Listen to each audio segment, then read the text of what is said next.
Amigo e amiga dos canais Deixe Falta, antes de mais nada aqui, segue o canal, compartilha, dá aquela curtida aqui, porque hoje a gente vai falar do vídeo clássico aqui da gente, né? Que são os últimos 10 jogos aí da NBA, e vamos trazer um destaque positivo e. Não, dois destaques positivos e um destaque negativo.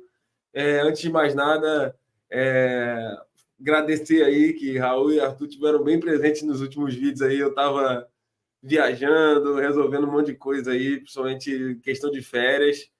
Estive no Rio, voltei, já estou aqui nos estúdios dos canais Sexta e Falta. E, enquanto isso, Raul e Arthur tiveram aí fazendo presença no canal. Tem conteúdo do New York Knicks falando sobre a troca, tem mock draft, não é isso? Então, tá cheio de coisa aí, dá uma conferida, curte, compartilha, faz aquela interação aí que é importante. E vamos para o vídeo. Vamos trazer 3 times aqui. O destaque negativo já vai ser o time que a gente vai começar, inclusive, que é o Milwaukee Bucks. Você olha na tabela, nem parece tão negativo assim, né? Mas nos últimos 10 jogos aí, o Milwaukee ligou um sinal de alerta que até o roupeiro. Eu tentei trazer o nome do roupeiro aqui, mas não achei, mas até o roupeiro foi cobrado. Então alguma coisa tá errada, irmão. Se até o roupeiro foi cobrado pelo astro do time, né? Que foi o Antetokounmpo, tem alguma coisa errada. Além do Milwaukee, a gente vai falar também do New Orleans Pelicans e do Utah Jazz, que estão numa ascensão aí. Mas já a gente fala desses 2 times aí, do Pelicans e do Jazz. Começando do Milwaukee, Milwaukee está vivendo uma onda, né? Vou jogar para vocês já. Acho que estão botando aí os números na tela. Tá vivendo uma onda. Começou mal, passou por uma reformulação no time, né? Começou mal, apontou vários problemas, tanto dentro quanto fora de quadra. Se reergueu, teve uma melhora considerável, mas os últimos 10 jogos aí deu uma caída e ligou um sinal aí para poder detectar alguns problemas. Tá aí, vou passar os números rapidinho antes dos companheiros aqui falarem. É o quarto melhor ataque, né? O 8º net rating, sempre é bom lembrar, né? A gente por posses, né?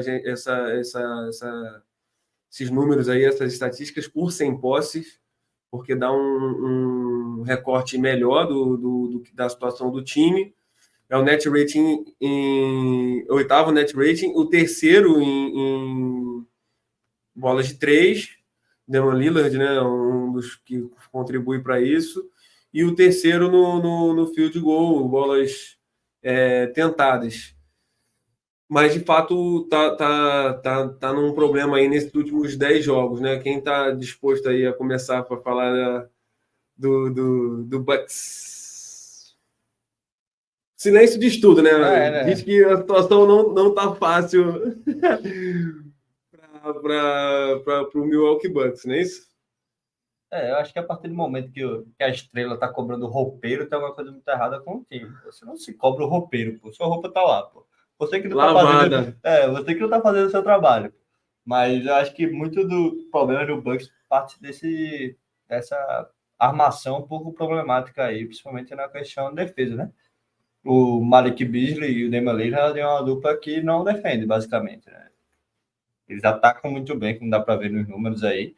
O Malik Beasley, inclusive, chuta mais de 45% de 3. É o único motivo dele estar na pitã titular. É isso. Se eu começar a perder um pouco de jogo, o primeiro a sair dali vai ser ele, por um cara que defenda. Eu acho que a situação, juntando com o Chris Middleton já meio baleado, não defendendo tão bem, fica essa situação. Não que esteja ruim, tá muito bem na temporada regular e tal, mas esses já são indicativos para o playoff. Exatamente. O Milwaukee não está pensando em temporada regular, espero eu, pelo menos. Mas esses 3 problemas aí na defesa, Chris Middleton, Damian Lillard e Malik Beasley, são algo a ficar de olho nos playoffs, véio, porque eles pegam uma conferência que tem alas bons, armadores bons, que eles vão ter que defender. Então, quando você pensa ali, quem é que vai defender o Tyrese Maxey desses 3 aí? Quem é que vai defender o Jason Tatum, o Jaylen Brown, O que sobrar do Boston. O que sobrar do Boston. Quem vai defender é o Jimmy Butler, que já foi um problema na temporada passada. Esse está se encaminhando para ser outro problema. Espero eu, né? Mas fica um pouco difícil aí, sem ter esse cara aí que defende bem. Tem como ajustar isso por meio de trocas ou achar alguém aí no free agent, algo do tipo. Eu não sei, eu não sou o GM do Milwaukee. Felizmente, eu não sou o GM do Milwaukee, mas eu acho que começar pela defesa aí, mesmo que pegue um pouco do ataque aí, trazer esse Malik Beasley do banco, eu acho que seria uma outra ambição. Eu acho que se o Arthur puder passar aí para os próximos números do Milwaukee, acho que destaca ainda mais esse lado que o Arthur falou da defesa, né? Aí 21º na defesa no geral, pontos cedidos, né, por 100 posses.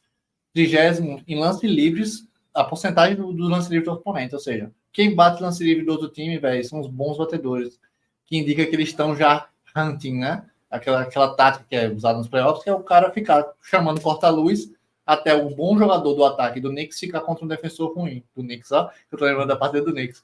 Um bom defensor do ataque, um bom atacante do time que tá jogando contra o Bucks ficar contra um defensor fraco do Bucks, que qualquer um dos três cortos citou. Infelizmente, no momento, o Chris Middleton ainda tá voltando, apesar de ter bons inícios no ataque, pelo menos. E o 30º forçando turnovers, que é outra... São 30 times. São 30 times. É visão é ver isso, porque a defesa do Milwaukee do ano passado era o sempre absurdo. Foi boa, né? Com o Banderhausen. E aí eu acho que essa Drew Holiday. Eu acho que essa tecla que eu quero bater aqui, já aproveitando os comentários dos companheiros, é justamente o Adrian Griffin aí, e assumiu esse posto aí que parecia não precisar mudar muita coisa, né? Um time que vai bem sempre, apesar de alguns vexames, mas que parecia que precisava só de ajuste fino. Mudou um pouco, se chamou de defesas mais por zona também. Então, eu acho que o Adrian Griffin está na hot seat aí já tá no bico do corvo, né, que é a tradução em português, já tá no bico do corvo aí, eu acho que espero que o Milwaukee não demita e que faça o que o Arthur falou, que é reformular esse backcourt aí, claro que reformulação, não, passa por tirar o Damian Lillard, passa por tirar o Malik Beasley, e talvez trazer façam suas escolhas, né? Trazer um alarmador que defenda um pouco melhor aí. Eu acho que, inclusive, nem precisa arremessar tão bem, velho. Nem precisa. Acho que mandasse um André Robertson desse da vida. Não, ficou famoso lá no Twitter aquela fala do... Eu acho que era alguém do Miami Heat falando assim, imagina um corta-luz do banco com o Damian Lillard. Não é isso? Não ficou falando essa fala? No Twitter. E aí eu acho que, isso serve pro Bucks também, sabe? Você não precisa ter tantos arremessadores ao redor. Você já tem o Chris Middleton. Imagina um corta-luz do Antetokounmpo no Lillard. É meio imarcável já. Com o Chris Middleton aberto do lado. Se você marcar um, outro só, né? A frase era assim, era engraçada a frase. Engraçada, tragicamente engraçada para torcedor do Miami Heat. Tá tudo bem até agora. Até então. E aí, mas é isso, eu acho que eu acho que podia aproveitar mais esses três jogadores, se enfraquecer no ataque coletivamente, né? Você já tem o Brook Lopes que mete bola também, defende bem, e aí você traria ali um especialista em defesa na armação, qualquer especialista de defesa, qualquer um, velho. Matisse Taibo, traz o Taibo mesmo. Qualquer um, Falar até um cara aí do Miami que encaixaria perfeitamente. Jamal quem? Ou o Haywood Highsmith. O Highsmith seria uma boa mesmo. Só para desse cara, não é nem caras excepcionais. O Miami queria quem? O Antetokounmpo, né? Não, eu só tô falando de caras assim. Não precisa ser nenhum. Não precisa ser uma estrela, né? Não precisa ser o PJ Tucker, não precisa ser o Klay Thompson. Klay Thompson tá aí, né? Klay Thompson tá disponível. Será, velho? Aí acabou, velho. Só para mostrar, recapitular, na verdade, que o Arthur falou sobre o Antetokounmpo ter cobrado o roupeiro, eu brinquei aqui também. Ele fez uma analogia, né? Tipo assim, de que todos têm que ser cobrados, né? Dele, enquanto o astro da franquia, até o roupeiro ali que lava as roupas. Todo mundo tem que ser melhor. Por isso que veio toda essa polêmica com o roupeiro, sobrou para o roupeiro. E o Tadjaz, que a gente vai falar aqui, venceu o Milwaukee recentemente, postou uma foto do roupeiro sorrindo, fazendo um joinha. Acho que o repercutiu bastante. Ele deve ter usado o Comfort que não agrada muito. Exatamente. Aliás, se o Comfort quiser patrocinar. Aqui tem espaço Cara, Mas aqui tem espaço, tem espaço, irmão. Espaço Espaço aqui, aí, ó. é verdade. Se der o dinheiro bom, tem quiser. espaço até aqui, ó.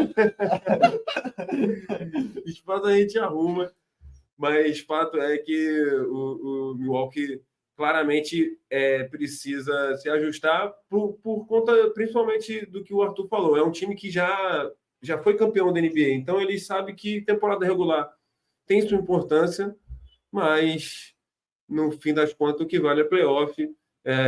A própria temporada passada é um exemplo disso. O Milwaukee teve uma campanha segunda do leste, né? E voou pro... Primeiro, pô. Foi primeiro, né? Foi Foi primeiro, na frente do Boston Pegou o ainda. oitavo Miami Heat. Pegou o Miami Heat e ficou fora. Então, não adianta muita coisa na temporada regular. É um time experimentado para isso. Então, são coisas que já se ligam um alerta para os playoffs, coisas que podem ser exploradas como são normalmente em série de playoff. Para justificar aqui a escolha do Milwaukee como destaque negativo, inclusive, né? Até podia ter falado antes, mas você que ficou aqui, escuta. O Milwaukee tem mais de 35 jogos, são 37 jogos jogados na temporada até agora, tem 13 derrotas. 5 das 13 vieram nos 10 últimos jogos. Por isso que o Milwaukee está em destaque negativo aqui, porque é um vídeo sobre os 10 últimos jogos, e ele perdeu 5 dos últimos 10. É uma parada meio brutal. Uhum. Para quem tinha perdido 8, né? Pois é. 7, sei lá. Agora finalizamos o Bucks. Vamos falar de coisa boa agora, né? Pelicans, está aí os números do Pelicans. O sétimo ali no net rating, a sexta melhor defesa e o segundo em roubadas de bola, né? Steal, um número que chama bastante atenção, principalmente esse último aí em roubadas.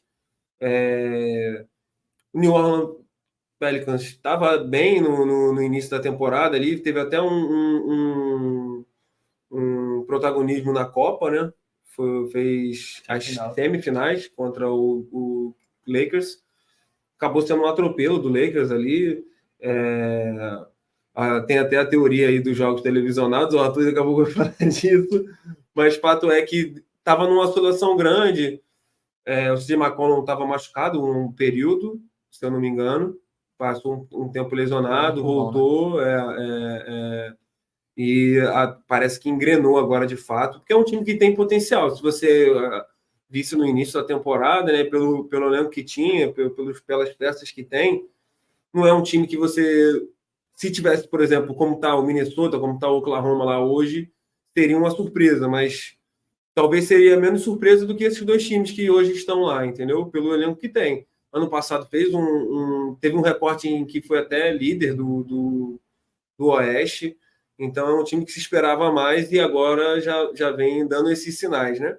Atualmente a gente está gravando no dia 11, né, de janeiro, tá na zona do playoff direto, é o sexto, com números muito bons, assim, dos últimos 10 jogos, que justifica ele estar aqui no ponto positivo aqui do nosso quadro, do nosso vídeo. Eu acho que outro ponto também é a consolidação do elenco. Assim, se você olhar as estatísticas do Pelicans dos últimos 10 jogos aí, dos últimos jogos, na verdade, todos os jogadores ali têm pelo menos perto ou mais de 10 pontos, mais de 5 até 6, 7 jogadores com pelo menos 10 pontos ali, ou bem próximo disso. Então, isso mostra que é um time que tem suas funções, né? Tem suas opções de pontuação, de achar espaço, de criar situação. Então, acho que isso é um grande ponto que vem sendo mais explorado nesses últimos jogos do Pelicans. Acho que vocês concordam comigo, né? Eu acho que eu vejo o Pelicans aí com uma grande superestrela aí, no Zion Williams, né?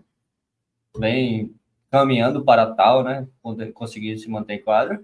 E duas estrelas ali em volta, no CJ McCollum e o Brandon Ingram, apesar de ter feito a Copa do Mundo horrível, né? Mas ele tem jogado muito bem na NBA e o Pelicans conseguiu construir um time que fez da fraqueza desses 3 jogadores a força deles, né? São 6 em defesa, são 3 jogadores que não defendem tão bem assim, mas que conseguiu trazer alguns ótimos jogadores, né? Trey Murphy, Herbert Jones, Tyson Daniels, o próprio baixinho, o José Alvarado. São caras que defendem bem e conseguiu ali. Bateu a carteira do LeBron, disse que ia contar para os filhos. Pô, eu contaria também. Tem que fazer. Pô, bati a carteira do LeBron 2 vezes no jogo. O LeBron ficou sem pai nem mãe, assim, e ainda foi sexta, deu a bola, 2 bolas de 3. Eu com certeza contaria para meus netos, meus filhos, isso aí. Além de outro jogador, grande fazedor de entretenimento, né? Entretenimento. Não, tá certo, fazedor de entretenimento.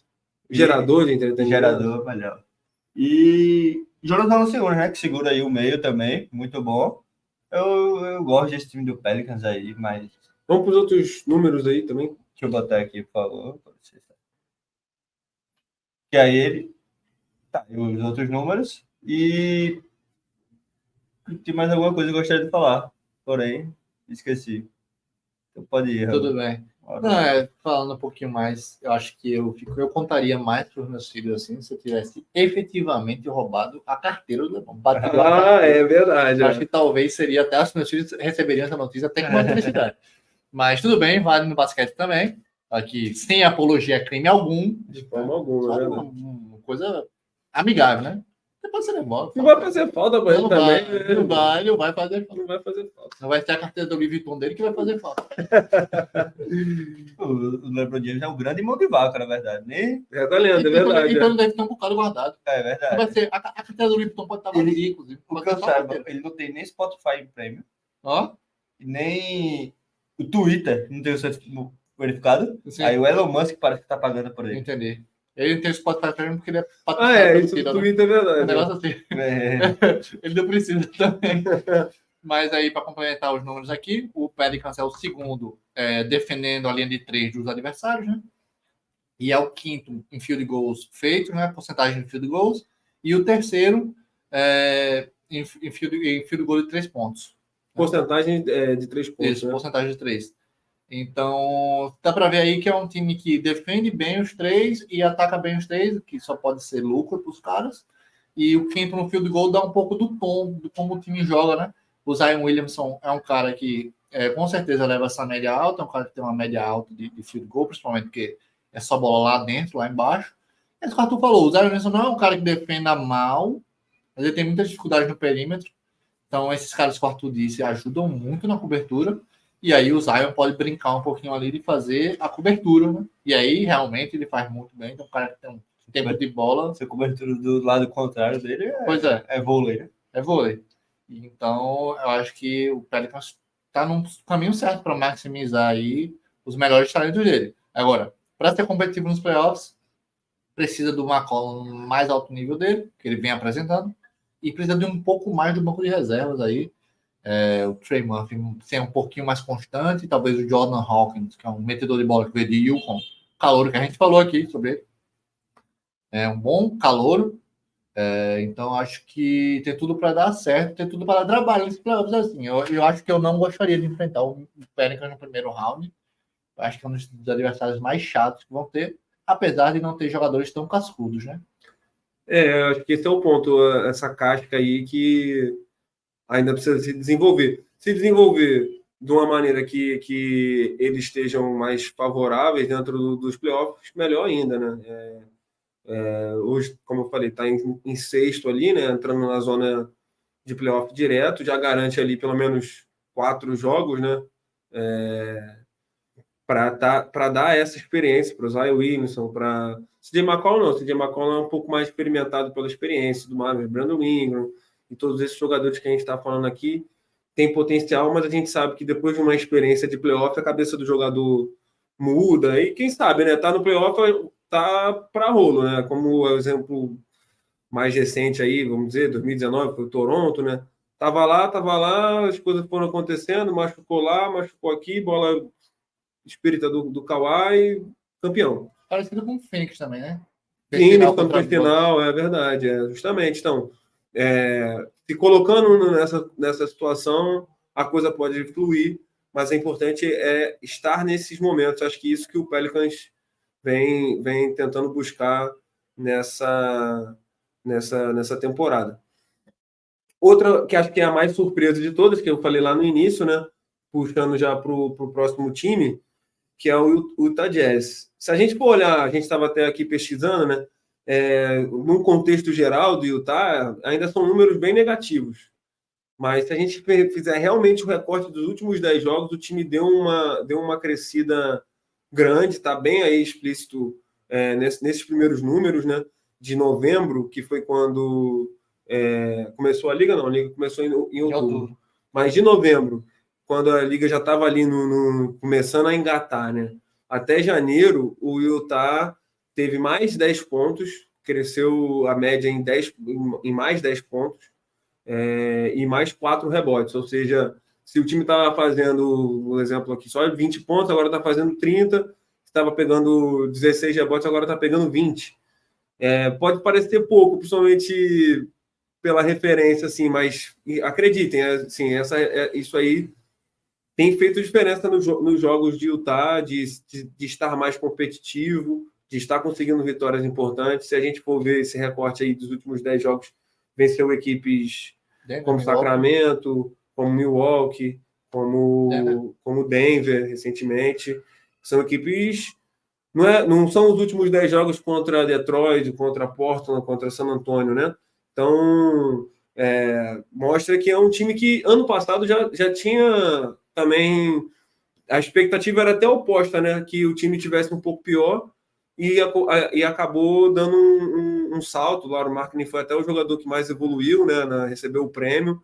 E o Utah foi um pouco melhor do que se esperava ano passado. Esse ano já se esperava um pouquinho mais de Utah, até pela troca com o Joe Collins, né? Tipo, de ter mais um jogador ali que podia contribuir, e não foi como esperado, mas agora, nesses últimos 10 jogos, vem mostrando que há sim alguns pontos bem positivos para se tirar desse time de Utah, né, Raul? Acho que os últimos 10 jogos assim mostram um recorte do que realmente se esperava do Utah para essa temporada. Não é aquela temporada que você vai falar, pô, o Utah chegou com o pé na porta, não.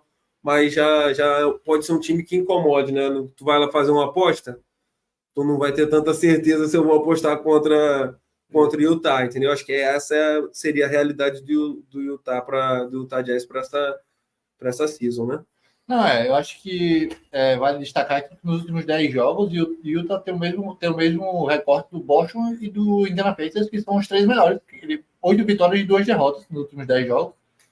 E deixando aí também, esclarecendo essa pontuação aí, no site que a gente consulta, tem a opção de ver por mês, a gente não tinha a opção de ver nos últimos 10 jogos, então a gente tentou trazer, a gente tem as médias dos pontos de novembro, dezembro, janeiro, e a gente tentou fazer um comparativo para trazer aí mais ou menos o que mudou, porque justamente aí o Arthur pode botar na tela os índices do time, fica até claro aí que, por exemplo, quinto em rebote, pô, é um índice ótimo, né? E você dá para ver que ele melhorou muito nos últimos meses. Então dá um indicativo aí do que foi, do que levou o time a sair de ser mediano para alguns patamares bons. Porque Utah, no contexto geral, é um time médio, né? 18-20, eu acho que é o recorde deles. Então dá para ver que está ali perto dos 50%. Mas tem que ter alguns números que se destacam e alguns números que são piores, normais, né? No meio do final das contas, está na média. Então, quinto em rebote, oitavo em toco. 2 bons indicativos. A gente deu uma olhada também, o Arthur fez esse apontamento aqui em off, que o Kessler muito da parte de contribuição desses tocos aí, veio do Kessler, que tem 2,5 de tocos. E o 7º em assistência. E aí isso daí dá um pouco do tom do Utah, que é um time um pouco mais coletivo do que a média dos times da NBA. Não tem aquele cara que super se destaca, o Markkanen está fazendo 22 pontos por jogo.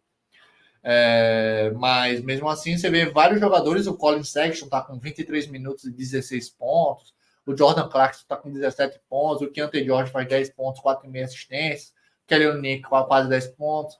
É um time bem coletivo, vem jogando basquetebol bem limpo e pegando muito rebote. É um time bem grande, principalmente com o John Collins, o Lauri Markkanen e o Kessler, né? E eu quero saber como esse time vai ficar quando trocar o Collins por alguém que se encaixe no sistema, né? Porque aí o Collins tá fazendo essa de aumentar o valor dele ali para ser trocado e tal. Aí eu quero saber como vai ficar quando esse time se encaixar todo. Eu gosto bastante do time do Utah. Tô sentindo que eu tô falando que eu gosto muito dos times, tá vendo? Tá um negócio Aí estranho. tem que botar um Knicks, um Tem- Boston pra você Pô, poder acertar. Fica melhor, fica legal. Eu gosto dos guerreiros que estão subindo, os que já estão lá em cima. E Os oprimidos, né? os oprimidos, exatamente. Eram exaltados um dia onde eu estava, né? E eu gosto bastante do time. Eu só sinto falta de um ala aí no Utah.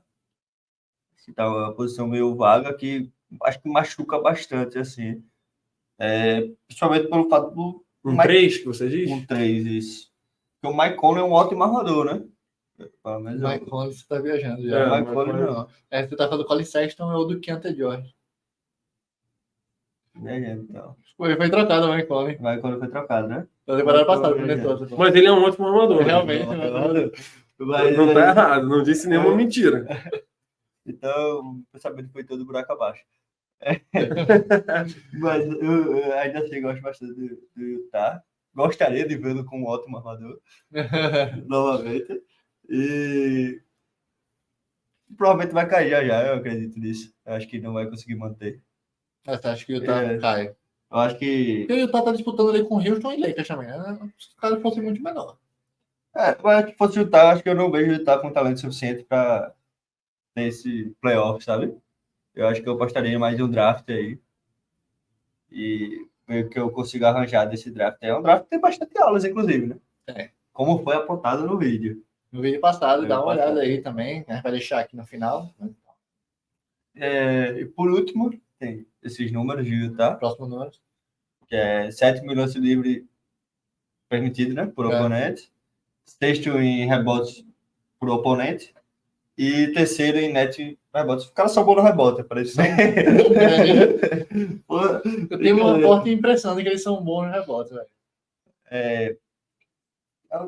Pô, o cara ser bom no rebote não é tão legal assim, tipo, o cara comentar e tal. Não é tão importante. Mas vale lembrar que os estudos mais precisos de analíticas, de quantitativo da NBA, apontam que vencer o rebote é o maior preditor de vitórias. Então, se você está pensando que o mais importante é chutar bola de 3, Mas não é pegar rebote. é um número meio. Se o cara pega muito rebote, quer dizer que o outro tá errando, tá ligado? Não, beleza, mas é meio preditivo mesmo. Mas realmente é o mais preditivo deles. O mais importante num jogo de basquete, estatisticamente, é rebotear mais. Enfim. Seja ofensivamente, seja defensivamente. Tem mais rebote no final das contas. E acho que queria complementar um pouquinho o que o Arthur está falando, que é o John Collins, o treinador reclamou já que ele não se encaixou também no time, né? No perfil do sistema.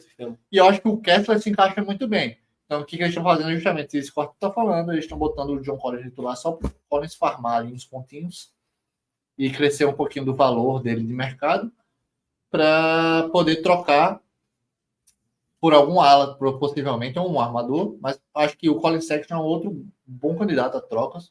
Então, não me surpreenderia se o Utah trocasse o Collins e o Sexton e ficasse melhor. As médias do Sexton são boas, mas eu acho que não faz tanto sentido no Utah ali. Acho que eu gostaria de um armador mais organizador, e eu acho que o Keontae George e o Collin Sexton são jogadores bem parecidos, assim. Apesar do Collin Sexton ser um pouco mais maduro já.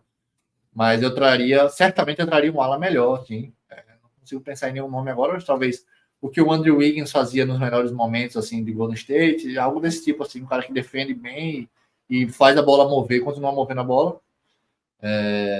Acho que eu estaria atrás disso, talvez um Trey Murphy, se o Pelicans estiver interessado em trocar, seria algo interessante também, um cara que mete bola de 3 e defende. Algo desse tipo, assim, o Pelicans, o Utah tem essa boa. Eu diverjo do Arthur. Eu acho que é melhor para um time ser competitivo do jeito que conseguir, ao invés de ficar tancando. E eu gosto desse Utah tentando brigar. Eu acho que traria peças, é um time que já é coeso, traria peças mais ainda coesas, mais ainda identificadas com o sistema do jogo, e teria ganhar os pontos. Tem muitas piques do Minnesota, muitas piques do Cleveland, você vai ter aí para trocar, para subir no draft, você vai ter aí, enfim, esses times eventualmente vão mal em algum ano, então eu acho que o Utah tem tudo para continuar competitivo e uma escala crescente aí nos próximos anos. Talvez brigar por play-in agora, brigar por playoffs daqui a 2 anos, sei lá. Tudo vai depender das escolhas do time aí, né? Eu primeiro sobre os números, né? Assim, acho que são fundamentos primordiais do jogo, né? É bom em assistência, que a gente mostrou aqui, é o 7º em assistência, 5º em rebote, Então, são fundamentos bem básicos do basquete, mas que mostram que são tão importantes quanto essa quantidade de bola de 3 que hoje em dia a gente vê, por exemplo. Então, o Utah, pelo menos nesse sentido, vem caminhando bem. Também vou um pouco nessa linha de pensamento do Raul, no sentido de que o Utah acho que tem que ir formando uma base mais sólida para poder, sei lá, ou numa escolha ou numa troca um pouco mais robusta, né? Formar um time pronto para os playoffs, né? Então, não sei se o tanking é o melhor caminho agora para Utah. Acho que é mais no caminho de tentar forçar a barra e mesmo forçando os jogadores a se estabelecerem na liga, né? Para tentar, no futuro aí recente, tentar brigar aí por conferência e tudo mais. Mas eu também vou no caminho do Arthur no sentido de que eu não acho que o Utah Jazz vai fazer grandes coisas nessa temporada regular e, consequentemente, nos playoffs. Mas também depende dessas trocas aí que estão previstas para acontecer. Inclusive, a gente vai trazer conteúdo aqui sobre essas possíveis trocas aí. Tem muita coisa pipocando, muita mentira, muita verdade, né? Muito boato. Mas aí a gente vai debatendo algumas coisas que já estão meio que bem possíveis de acontecer. Fechamos o de hoje? Fechamos. Se chegou até aqui, se inscreve, dá aquele like, aquela curtida, né? Aquele comentáriozinho maneiro aí. Se a gente esqueceu algum time que você acha que merecia estar aqui no destaque, bota aí. E vai estar aqui, né? Algum lugar aí. Vai ter o que o YouTube te indica por aqui. E o que a gente deixou por aqui, ou por aqui, que é o draft. O nosso mock draft, a gente trouxe 5 primeiras escolhas, mas a gente trouxe mais de 10 prospectos analisados, um scout inicial. Quiser dar uma olhada aqui, continua assistindo a gente. Valeu. Aquele abraço.